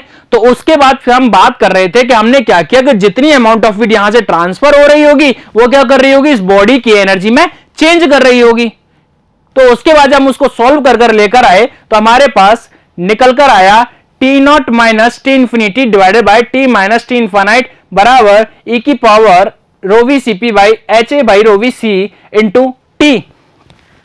तो यहां से हमें पता चल सकता है अगर हमारे पास इनिशियल टेम्परेचर पता है, फ्लूइड का टेम्परेचर पता है, हमें मटेरियल की प्रॉपर्टी पता है, तो इतना temperature T calculate temperature T पहुंचने में हमें कितना टाइम लगेगा। और इसके साथ जो वैल्यू थी हमने उसका इनवर्स हमने एक पैरामीटर डिफाइन किया टाइम कांस्टेंट, जो कि क्या बताता है, थर्मल रिस्पांस के बारे में आपको बताता है। जैसा कि अल्फा आपको बता रहा था अनस्टडी के केस में, टाइम कांस्टेंट आपको बताता है किसके केस में, लम्प्ड हीट एनालिसिस के केस में, कि थर्मली किस तरीके से रिस्पांस करेगा, हाउ फास्ट और how slow the body will exchange the heat, जिसको हमने डिफाइन किया। उसके एग्जांपल के बारे में हमने समझा। जैसे थर्मोकपल होता है उसका काम क्या होता है, टेम्परेचर मेजरमेंट के लिए काम आता है। तो उसके लिए हमें क्या चाहिए, टाइम कांस्टेंट की वैल्यू जितनी कम होगी उतना हमारे लिए क्या होगा, बेनिफिट होगा। और इसको कम करने के लिए हम लोग क्या करते हैं, इसको बहुत ही स्मॉल साइज के थर्मोकपल बीड का हम लोग क्या करते हैं, यूज करते हैं। इसको आप कन्वेक्टिव हीट ट्रांसफर आप क्या कर दो, इंक्रीज कर दो, तो भी आपकी टाइम कांस्टेंट की वैल्यू क्या हो जाएगी, कम हो जाएगी। और जितनी ज्यादा टाइम कांस्टेंट की वैल्यू कम होगी उतना ही वो क्या होगा, थर्मली रिस्पांस उसका उतना अच्छा होगा मटेरियल का। उसके बाद फिर हमने बात की थी कि टाइम कांस्टेंट जो है वो कौन सा पैरामीटर है, यानी टाइम कांस्टेंट कौन सा टाइम है। अगर टाइम कांस्टेंट हमारा वो टाइम है जब हमारा जो टेम्परेचर डिफरेंस होता है बॉडी का वो कितना रह जाए 37 पॉइंट कितना है आपका, कितना निकल कर आया था 36.7% of initial temperature drop, 36.7% of initial temperature drop इतना रह जाए। मतलब अगर ड्रॉप की बात करें तो कितना ड्रॉप हो गया, यानी 63.7% क्या हो गया, इसमें ड्रॉप हो गया। तो very very important my dear friends, इतनी इंफॉर्मेशन के बारे में यहां पर आपके लिए बायोट नंबर बहुत ही ज्यादा इंपॉर्टेंट क्वेश्चन है। जूनियर लेवल के एग्जाम पे बायोट नंबर क्या होता है, लम्प्ड एनालिसिस क्या होता है ये पता होना चाहिए, अनस्टेडी स्टेट क्या होता है ये पता होना चाहिए। इसके अलावा टाइम कांस्टेंट किस तरीके से चेंज हो रहा है, कौन कौन से पैरामीटर्स पर डिपेंड कर रहा है, इसका क्या फिजिकल सिग्निफिकेंस है, इन सारे पैरामीटर्स के बारे में जानकारी होना चाहिए। अब इसके बाद हम लोग बात करते हैं कि सर ये बात तो ठीक है, हमारे बात समझ में आ गई, लम्प्ड एनालिसिस भी समझ में आ गया, तो सर ये कहानी किसकी है, बायोट नंबर जो हमारा क्या था लेस देन 0.1 था। अगर मान लीजिए बायोट नंबर क्या हो जाए ग्रेटर देन 0.1 हो जाए तब क्या होगा, यानी बायोट नंबर अगर बढ़ने लग जाए तब क्या होने वाला है। तो my dear friends, Biot number अगर ग्रेटर देन क्या होगा 0.1 होगा तो फिर उस केस में हम उसको क्या नहीं मान सकते, लम्प्ड एनालिसिस नहीं मान सकते।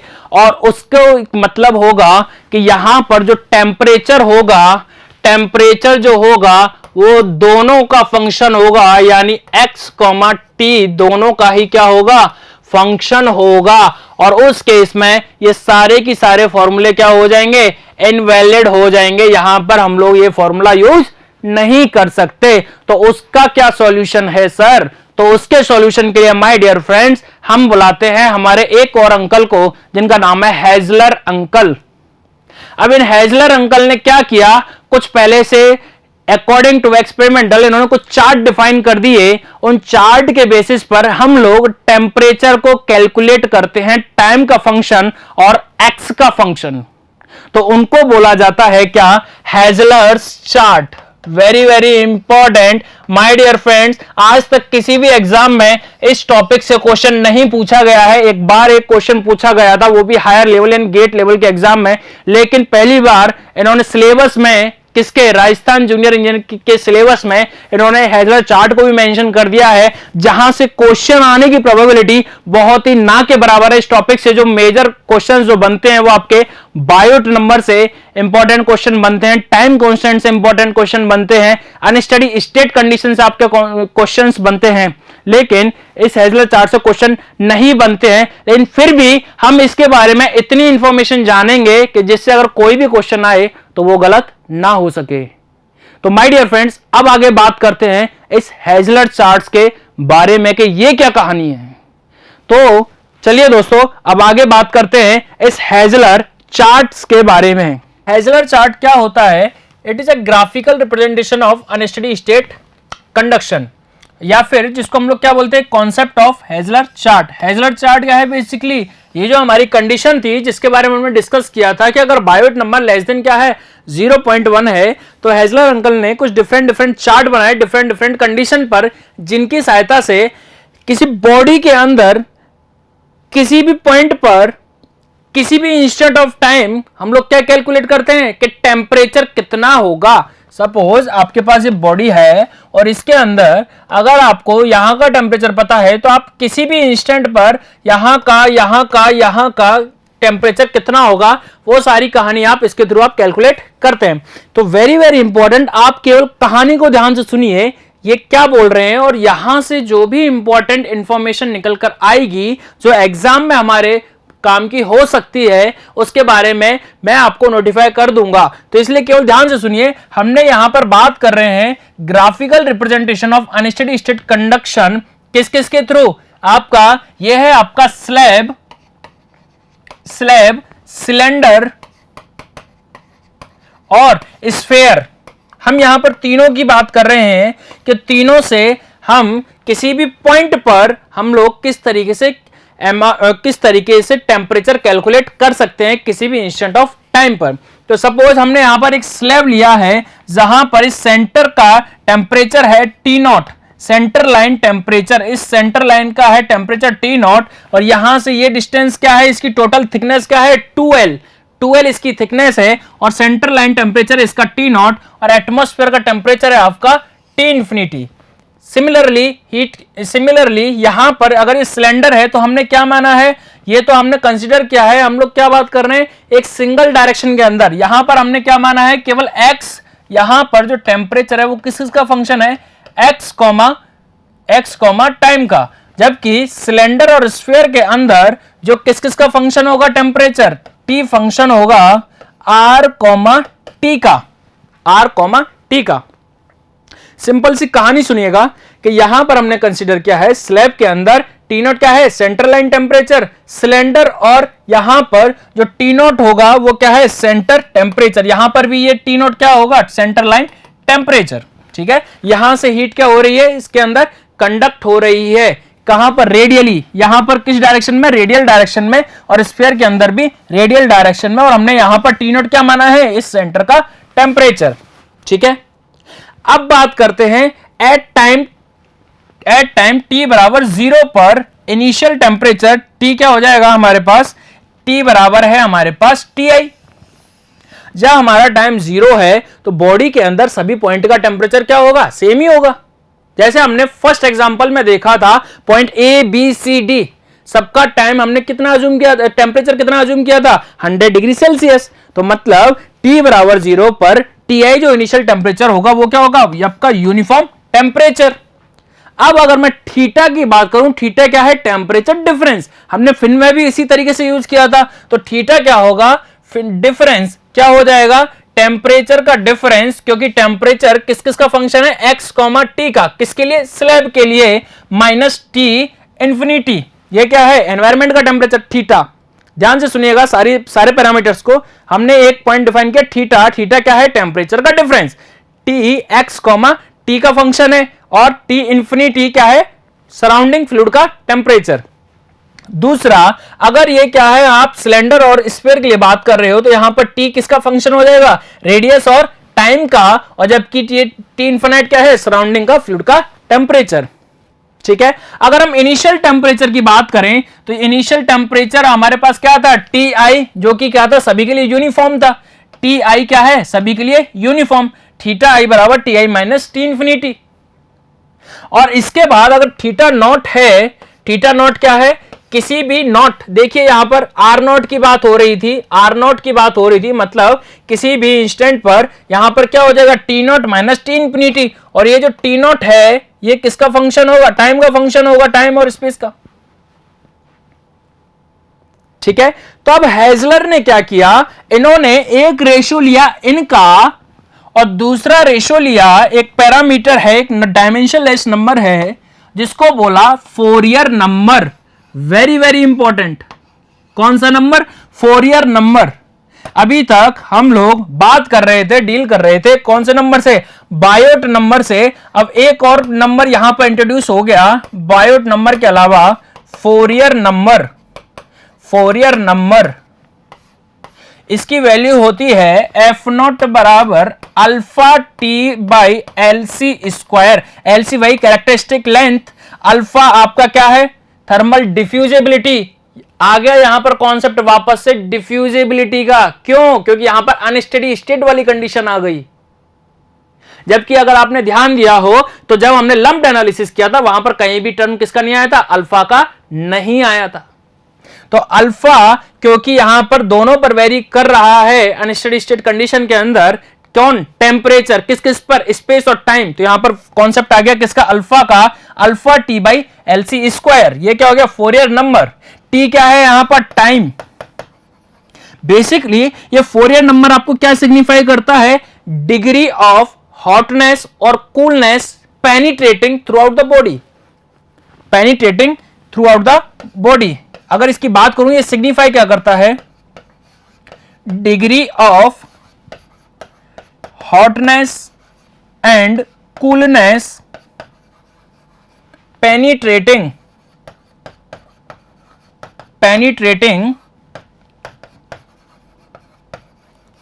थ्रू द बॉडी,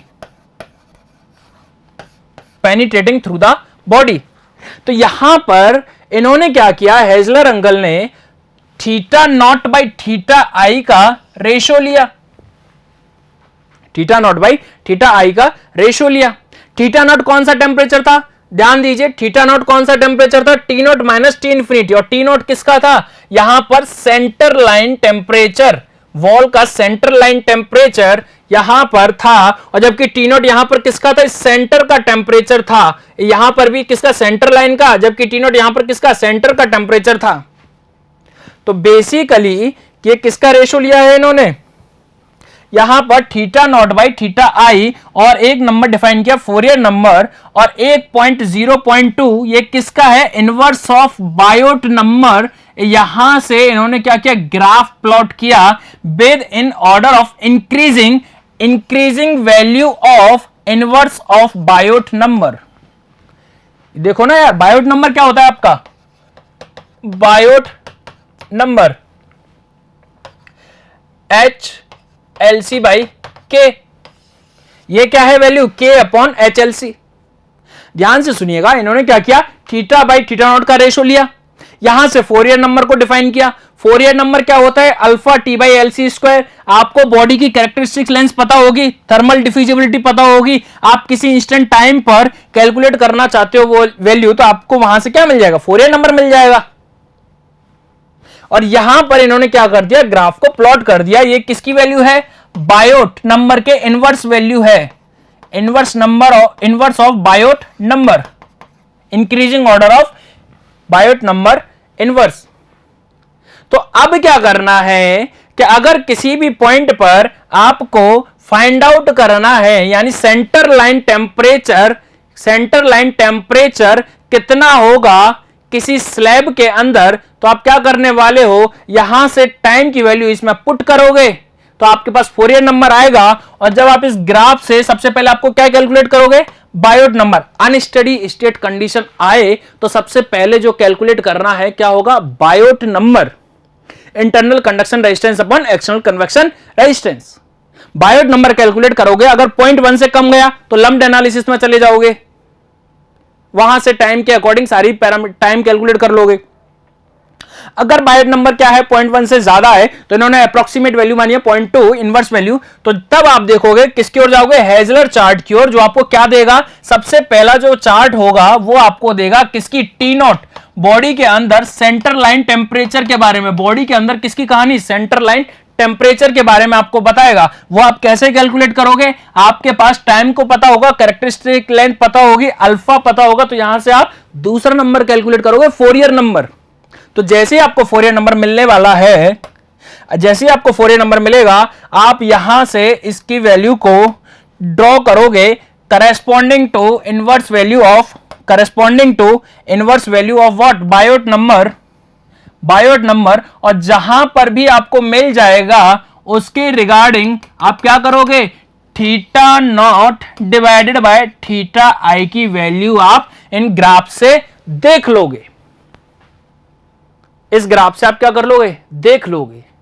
और जैसे ही आपने theta naught by theta I की वैल्यू कैलकुलेट कर ली, और थीटा आई आपको ऑलरेडी पता होगा, क्योंकि थीटा आई आपके पास क्या था, T I minus T infinity, यानी टी आई क्या था आपका इनिशियल टेम्परेचर, टी बराबर 0 पर, तो मतलब ये वाली वैल्यू पता है, तो आपके पास केवल एक पैरामीटर बचता है जिसकी वैल्यू आपको क्या है, अननोन है। तो आप यहां से क्या निकाल लोगे, T naught minus T infinity, और यहां से आप वैल्यू फाइंड आउट कर पाओगे टी नॉट की, जो कि है आपका centre line temperature with in the slab, और यहां पर centre line temperature with in the cylinder, centre temperature with in the sphere. तो ये जो कहानी, ये जो मैंने जो ग्राफ प्लॉट किया है, ये ग्राफ है स्लैब के लिए, हम बात कर रहे हैं अभी स्लैब के लिए। इसी तरीके के ग्राफ आपको देखने को मिलेंगे सिलेंडर के लिए भी और स्फीयर के लिए भी। तो हमें यहां से क्या मिल गया, टी नॉट की वैल्यू हमें क्या हो गई, फाइंड आउट हो गई, और टी नॉट क्या है आपका, सेंटर लाइन टेम्परेचर। अब देखिएगा, इस सेंटर लाइन टेम्परेचर से जैसे जैसे हम सरफेस की ओर जाएंगे तो अलग अलग पॉइंट के साथ हमारी क्या वेरी करेगा, एक्स वेरी करेगा। अगर हमारे पास हमें क्या मिल गया, यहां पर टी नॉट की वैल्यू क्या हो गई, फाइंड आउट हो गई, टी नॉट की वैल्यू क्या हो गई, फाइंड आउट हो गई, और जिससे सरफेस की ओर जब हम जाएंगे तो हमारा क्या वेरी करेगा, एक्स वेरी करेगा। अब इन हेजलर अंकल ने एक चार्ट तो ये दिया जिससे हमें क्या मिल गया, हमारे पास सेंटर लाइन टेम्परेचर मिल गया।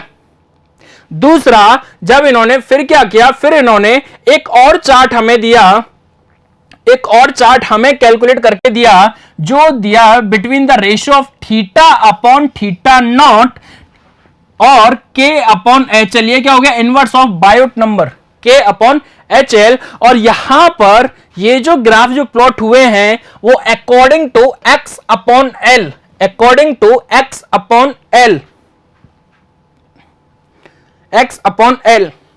अब ध्यान से देखो, यहां पर आपको क्या है, यहां पर आपको ये वैल्यू पता होगी, और यहां से जिस पॉइंट पर, जिस एक्स पर आपको वैल्यू कैलकुलेट करनी है उसके रिगार्डिंग आप क्या कैलकुलेट कर लोगे, एक्स अपॉन एल का रेशियो। और यहां से देखिए, यहां से आपको थीटा नॉट पता है, थीटा नॉट कहां से पता है, आप पहले वाले ग्राफ से आप कैलकुलेट कर लेकर आए हो। और उसके बाद यहां पर थीटा क्या है, T minus T infinity, T minus T infinity. तो आप क्या करोगे, यहां से कैलकुलेट करोगे, यहां से इस लाइन को ड्रॉ करोगे, और जिस भी x बाई एल की वैल्यू पर आके कटेगा, यानी अगर सपोज आपको x बराबर 0.5 पर आपको टेम्परेचर कैलकुलेट करना है विद इन द बॉडी, तो आप क्या करने वाले हो, यहां से एक लाइन ड्रॉ करोगे। सपोज ये x बराबर क्या है, 0.5 है, इसको इस डायरेक्शन में y एक्सिस पर मिला दोगे तो आपके पास क्या आ जाएगा, थीटा बाई थीटा नॉट की वैल्यू आपके पास कैलकुलेट होकर आ जाएगी। और थीटा नॉट की वैल्यू आप ऑलरेडी पहले वाले ग्राफ से आप कैलकुलेट कर चुके हो, पहले वाले ग्राफ से आप कैलकुलेट कर चुके हो। और थीटा नॉट की वैल्यू अगर आपको पता चल गई तो यहां से t बराबर आप इजीली कैलकुलेट कर सकते हो। और ये t आपको कहां पर मिल रहा है, किसी भी डिस्टेंस x पर, किसी भी पॉइंट x पर from the centre line, from the centre line. तो पहला ग्राफ आपको वैल्यू देगा सेंटर लाइन टेम्परेचर की, दूसरे चार्ट जो होगा, दूसरा जो ग्राफ होगा वो आपको वैल्यू देगा इस बॉडी के अंदर किसी भी पॉइंट पर आपको किसके बारे में बताएगा? उस बॉडी के टेम्परेचर के बारे में किसी इंस्टेंट ऑफ टाइम। अब बोलोगे सर टाइम का कैसे? क्योंकि आपने किसी इंस्टेंट ऑफ टाइम का कैलकुलेशन करके ही आपने क्या कैलकुलेट किया? सबसे पहले फोरियर नंबर, और यहां से आपने किसी इंस्टेंट ऑफ टाइम पर सबसे पहले आपने क्या कैलकुलेट करोगे? टी नॉट, और उस इंस्टेंट ऑफ टाइम पर इस टी नॉट के साथ बाकी के पॉइंट का क्या टेम्परेचर है वो आप कैलकुलेट कर पाओगे सेकंड चार्ट से।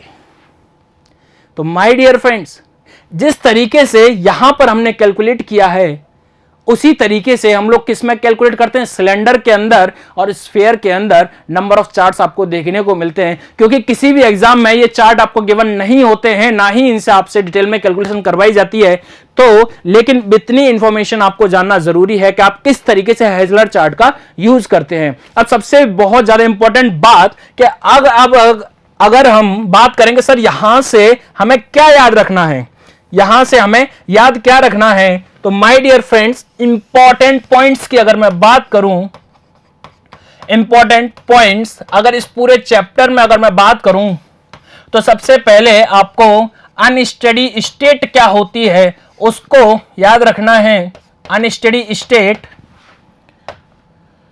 दूसरा कॉन्सेप्ट ऑफ बायोट नंबर, क्या था हमारा? ICR upon ECR, ICR upon ECR, ICR upon ECR, internal conduction resistance upon external convection resistance. अगर इसकी वैल्यू क्या है? 0.1 से कम है तो ये क्या होगा? लम्प्ड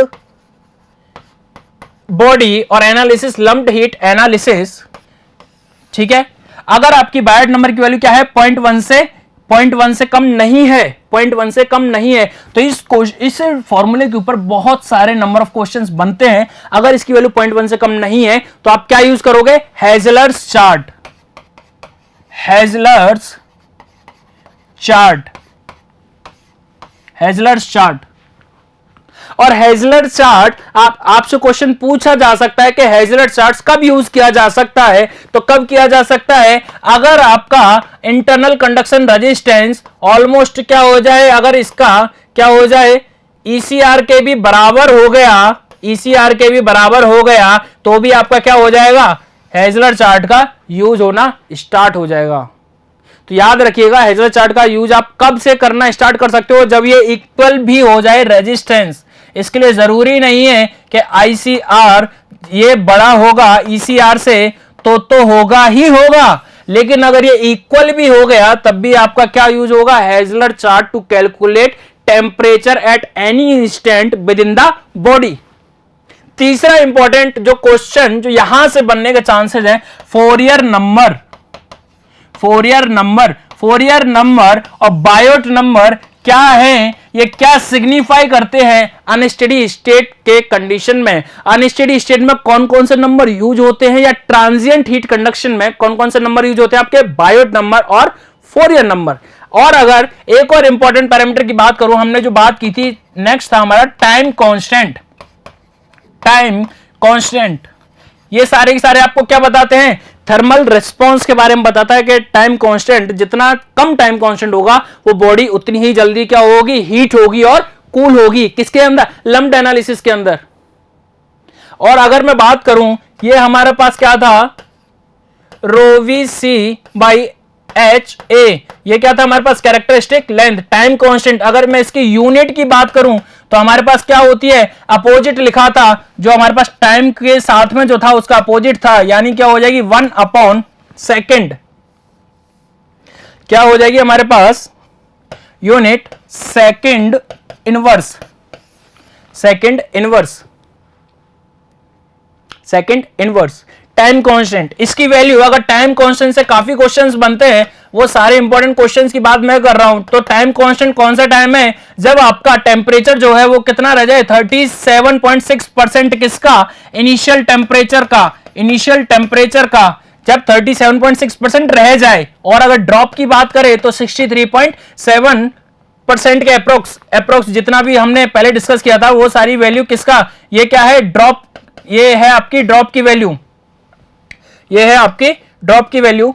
यहां पर कितना हो 37.3 63.7%। ये क्या है, इतना ड्रॉप हो जाए किसका, इनिशियल टेम्परेचर डिफरेंस का, ये वो क्या होता है, टाइम होता है। अगर मैं थर्मोकपल की बात करूं कि थर्मोकपल है और आपको इसकी क्या करनी है, टेम्परेचर मेजर करने के काम आता है, ये किसका, हाई फ्लूइंग गैसेस का हाई टेम्परेचर मेजर करने के काम आता है। तो टेम्परेचर के लिए रिस्पांस कब बढ़िया करेगा, जब इसका टाइम कांस्टेंट क्या हो, और टाइम कांस्टेंट कम कब हो सकता है कि आप क्या कर दो, इसका V/A कम कर दो, यानी इसका डायमीटर क्या कर दो, कम कर दो। इसके अलावा कन्वेक्टिव हीट ट्रांसफर कोफिशिएंट को बढ़ा दो, या इसके अलावा इसकी थर्मल कैपेसिटी यानी ρC को भी क्या कर दो, कम कर दो। देखो ना यार, तो यहां से ये सारी इंपॉर्टेंट इंफॉर्मेशन है इसके रिगार्डिंग, टाइम कांस्टेंट के रिगार्डिंग, जो आपसे पूछी जा सकती है किसी भी जूनियर लेवल के एग्जाम में। याद रखिए, डेरिवेशन आपसे कुछ भी नहीं पूछा जाएगा, लेकिन वो आपके लिए समझना जरूरी था कि वो कहानी हमारी स्टार्ट कहां से हो रही है और हमारी कहानी का निचोड़ क्या है। तो अनस्टेडी स्टेट के केस में यहां पर अच्छा एक इंपॉर्टेंट पॉइंट, अगर मैं टाइम ये बात कर रहा हूं मैं लम्प्ड एनालिसिस की, लम्प्ड एनालिसिस की, अगर सपोज आपकी बॉडी क्या हो रही है, कूल हो रही है, तो उसके केस में जो टेम्परेचर और टाइम के बीच में जो ग्राफ होगा वो किस तरीके से जाने वाला है, कुछ इस तरीके से जाने वाला है। तो यहां पर dt बाई डी टाउ ये क्या बताएगा, इसकी स्लोप बताएगा, जो आपको बताएगा कि हाउ फास्ट और how slow it is getting cooled, how fast और how slow it is getting cooled. अगर कोई बॉडी क्या हो रही है, ये बॉडी अगर क्या हो रही है, कूल हो रही है, तो कितना फास्ट और कितना जल्दी ये क्या हो रही है, कूल हो रही है। और याद रखिए ये जो होती है ये किसके साथ, ये इस एक्सिस के साथ, कौन सी, टाइम एक्सिस के साथ क्या होती है, इनफाइनाइट तक चलती है, यानी एसिम्प्टोटिक होती है, एसिम्प्टोटिक होती है। और अगर इसी तरीके से अगर कोई बॉडी हीट हो रही है तो उसके लिए ग्राफ कुछ इस तरीके से जाएगा, और इस ग्राफ का कर्वेचर किस तरीके से होगा, एक्सपोनेंशियल। इनके बीच में हम लोग रिलेशन देख चुके हैं, एक्सपोनेंशियल, एक्सपोनेंशियल। तो माय डियर फ्रेंड्स, यहां पर हमने बहुत ही इंपॉर्टेंट चैप्टर जो आपका रियल लाइफ प्रॉब्लम होती है अनस्टेडी स्टेट हीट कंडक्शन, उसके बारे में जाना, जिसमें हमने सारे पहले सब कुछ सारी इंफॉर्मेशन के बारे में जाना, उनसे रिलेटेड डेरिवेशन के बारे में जाना, उससे रिलेटेड कॉन्सेप्ट्स के बारे में जाना, हेजलर चार्ट के बारे में जाना, किस तरीके से हेजलर चार्ट का यूज करते हैं उसके बारे में जाना, और हेजलर चार्ट कौन कौन से पैरामीटर के बीच में हम लोग ड्रॉ कर रहे थे। हेजलर एक्चुअली हम ड्रॉ नहीं कर रहे थे, ऑलरेडी ड्रॉ किए जा चुके हैं, तो ठीक है। तो वहां से जो इतने भी इंपॉर्टेंट क्वेश्चन है, Biot number, Fourier number, unsteady state, lumped analysis, time constant, value किस तरीके से वेरी करती है, इनके बीच में किस तरीके के रिलेशंस होते हैं, ये ही आपके मेन इंपॉर्टेंट क्वेश्चन है किसी भी जूनियर लेवल इंजीनियर एग्जाम के लिए, जो आपको क्या कर रहे हैं, मेमोराइज भी रखने हैं और लास्ट में रिकॉल भी कर रहे हैं। तो बार बार इनका रिवीजन कीजिएगा। Till then, this is Manish Jindal signing off. Good luck, thank you.